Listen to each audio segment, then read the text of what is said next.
2. 1. L'histoire de Dieu, du monde et de toi. 3. Dieu est l'union de trois personnes liées par l'amour. Au commencement, ils étaient trois, le Père, le Fils et le Saint-Esprit. Non pas trois dieux différents, mais un Dieu, union indissoluble de trois, une triunité ou trinité. La Trinité n'est pas un problème de maths ou une ancienne énigme. C'est la bonne nouvelle que Dieu est amour. Depuis toujours, le Père a aimé son Fils dans l'unité de l'Esprit. Comment pouvons-nous nous représenter cela ? En fait, le Fils de Dieu est l'image de Dieu. Il nous donne accès à la vie de Dieu. Ainsi, considérons par exemple la scène du baptême du Fils de Dieu. Nous y voyons le Saint-Esprit descendre sur lui, tandis que le Père déclare « Tu es mon enfant bien-aimé, tu fais toute ma joie ». Cette scène est un aperçu de la vie éternelle de Dieu. Le Père a toujours aimé son Fils avec la joie du Saint-Esprit. Mais cet amour était trop beau pour qu'il le garde pour eux. Le Dieu d'amour souhaitait le partager. Ainsi, le Père a fait un monde au travers de son Fils et par son Saint-Esprit, car il veut que des milliards d'enfants rejoignent sa famille. Toi et moi avons été créés pour entendre cette déclaration. Tu es mon enfant bien-aimé, tu fais toute ma joie. Le sens de la vie, c'est de trouver notre place avec eux. 2. L'histoire du monde est l'histoire de deux hommes. Dieu a placé un homme, Adam, à la tête de l'humanité pour qu'il la bénisse et prenne soin d'elle. Mais Adam se détourna de Dieu, se replia sur lui-même et plongea le monde dans la mort et la malédiction. L'humanité fut déchue de la grâce. Maintenant, nous partageons tous cette humanité brisée et nous ressentons les effets de sa malédiction. La race humaine est comme un sapin de Noël qui a été abattu et arraché de sa terre naturelle. On peut se déguiser avec des décorations fantaisistes, on peut effectuer toutes sortes de bonnes actions. Mais nous périssons. Nous n'avons aucune vie spirituelle en nous et nous nous dirigeons vers notre perte. La race d'Adam est sous la condamnation de Dieu. Dieu a prononcé un non définitif à ce mode de vie parce qu'il veut quelque chose de très différent pour nous. Il veut que nous trouvions tous la vraie vie dans un second Adam. Jésus-Christ. Le Fils est venu sur terre en devenant un simple homme et fut nommé Jésus. Il est entré dans notre monde brisé et a pris en charge notre cause perdue. Comme un champion qui gagne la course pour nous, Jésus prit place dans nos chaussures et vécut la vie parfaite que nous ne pourrions jamais vivre. Puis, sur la croix, il mourut d'une mort maudite, mort qui devait être la nôtre.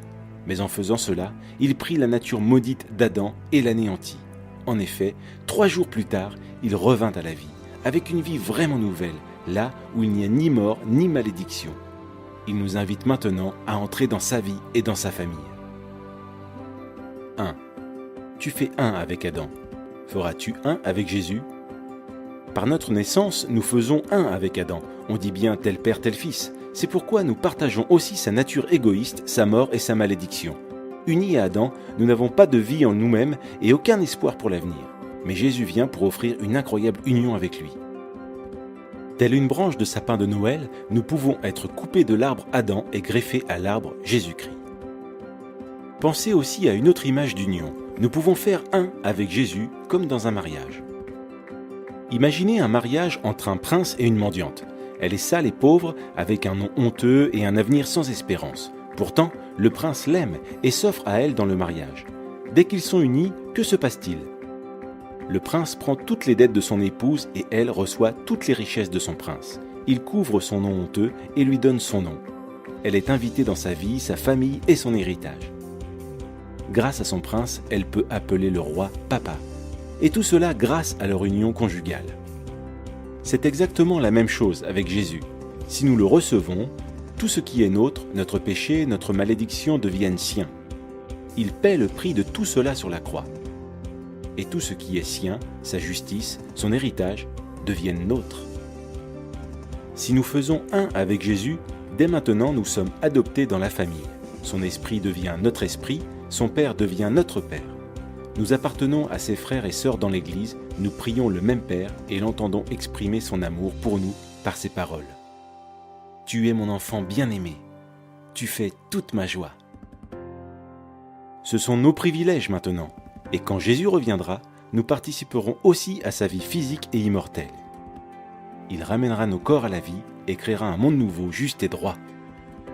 Ce jour-là, Dieu jugera le monde, confirmant à jamais son non à Adam et son oui à Jésus-Christ. Tu fais un avec Adam, mais il n'y a aucun avenir dans cette vie-là. Cependant, les bras tendus vers toi, Jésus te lance une invitation. Il s'offre à toi, te donne sa vie même, sa famille et son avenir. Il est à toi si tu veux l'inviter dans ta vie. Fais un avec Jésus. Les trois t'invitent dans leur cercle d'amour. Les deux déterminent le monde. Veux-tu faire un avec le Fils de Dieu ?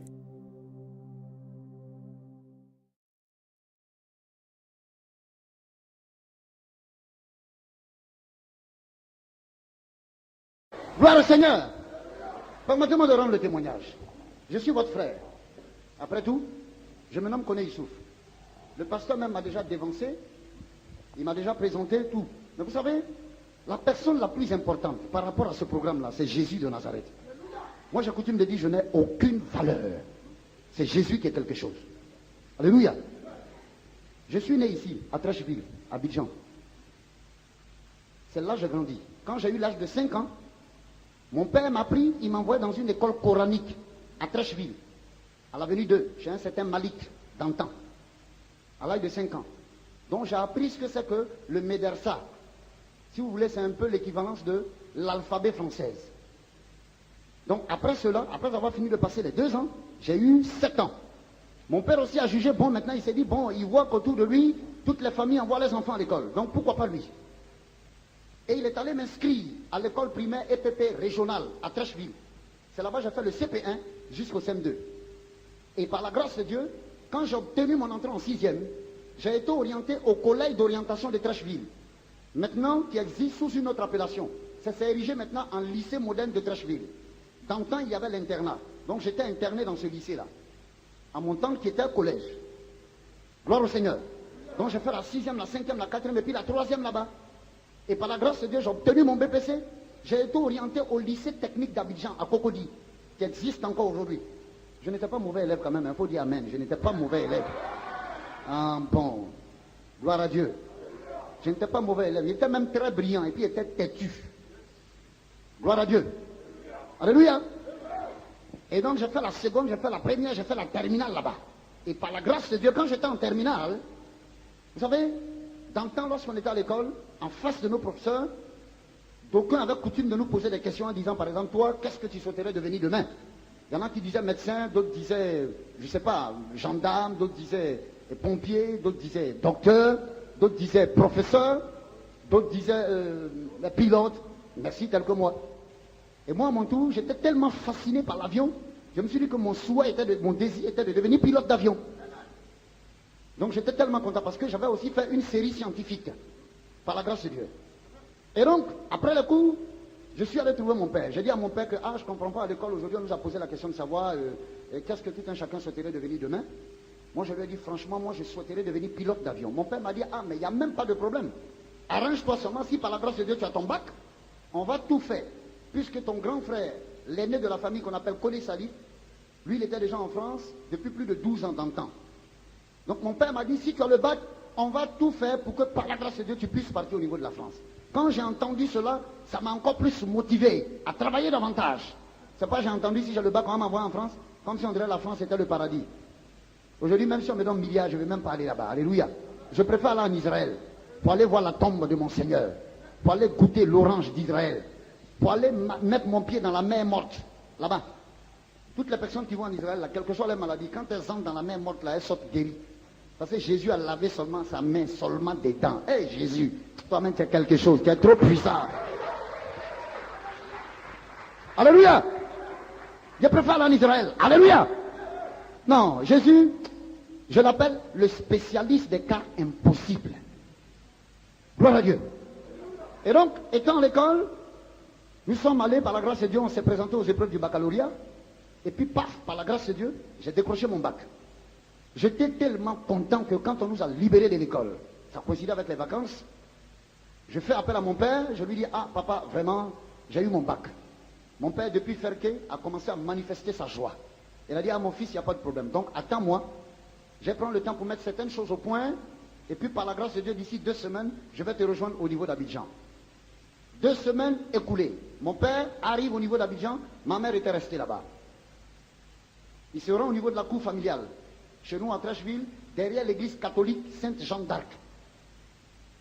C'est là-bas où se trouvait notre cour familiale. Et donc mon père arrive, il me fait appel. Il me dit, ah mon fils, vraiment je suis tellement content de toi, mais je t'en supplie, donne-moi seulement quelques temps, je vais réfléchir et puis on verra ce qu'on va faire. Moi j'étais tellement content, j'attendais seulement la réponse. Mon souhait était d'entendre, mon père dit, bon écoute, comme maintenant tu as eu le bac, on va tout faire, s'arranger pour que tu puisses partir.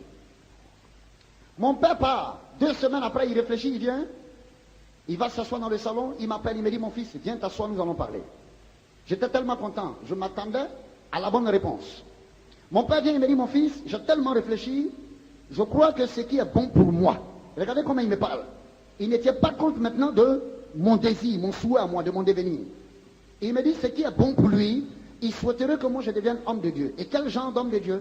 Il me dit, il souhaiterait que moi je devienne imam, qui peut lutter, voir, de par ses relations très intimes et par ses connaissances, il va maintenant me trouver une bourse et détourner moi maintenant mon chemin et m'expédier au niveau de l'Égypte où se trouve l'université El Saloum pour que j'aille étudier le Coran et puis sortir plus tard imam. Mais quand j'ai entendu cela, j'avais été complètement déboussolé. J'ai regardé mon père, j'ai dit, mais papa, c'est pas ce que toi et moi nous sommes dit. Mon père me dit, ne discute pas avec moi.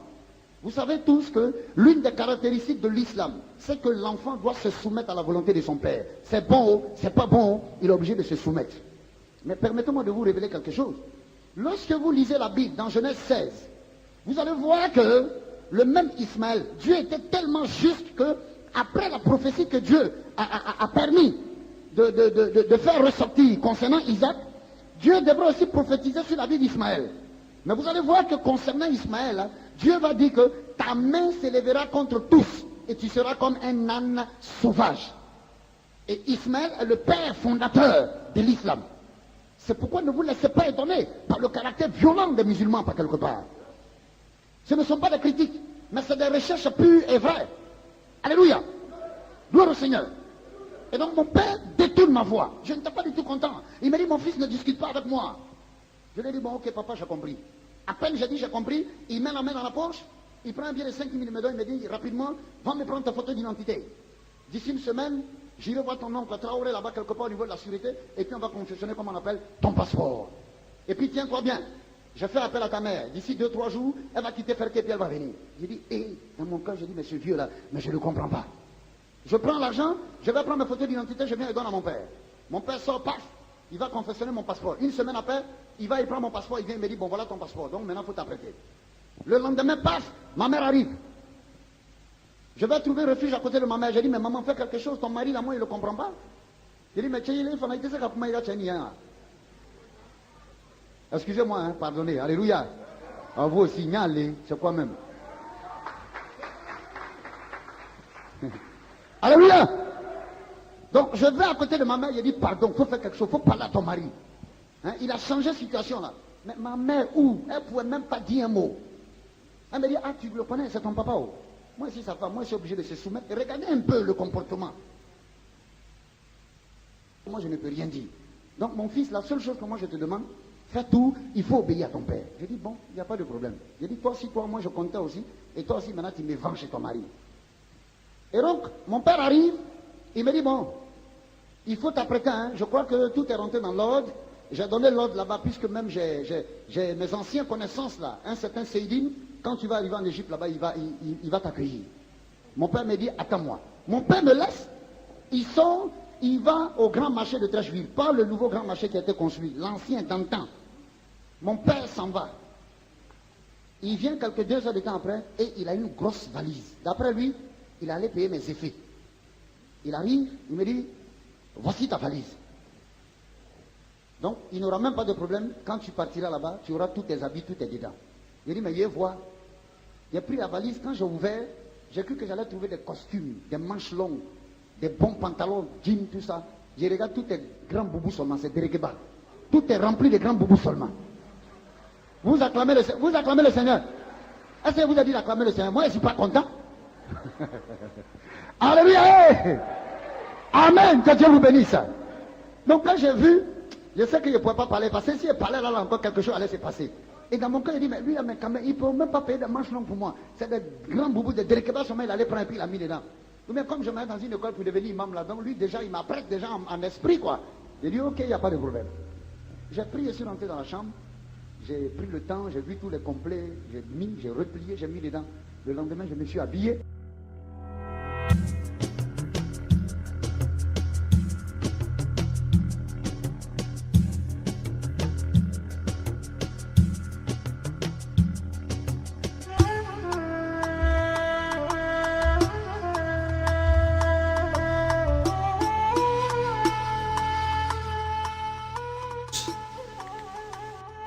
Que les islamistes font très bien.